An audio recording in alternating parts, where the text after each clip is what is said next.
বিসমিল্লাহির রহমানির রহিম। হঠাৎ আপনার টাকার প্রয়োজন, তাই না? হঠাৎ আপনার টাকার প্রয়োজন, আপনি কি করবেন? কোথায় যাবেন? কার কাছে চাইবেন? আপনার কাছে চাইতে হবে না, আপনি এই দোয়াটা আমল করুন। সূরা ইখলাসের এই আমলটি করলে, আমি কয়েকটি দোয়া বলে দেবো, এই আমলগুলো করলে আপনার ইনশাআল্লাহ আপনার কোনোদিন টাকার অভাব থাকবে না ইনশাআল্লাহ।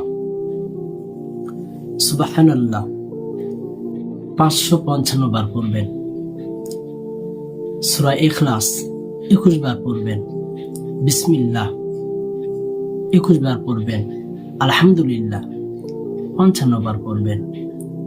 আরেকটি দোয়া আছে, লা ইলাহা ইল্লাল্লাহুল মালিকুল হাক্কুল মুবিন।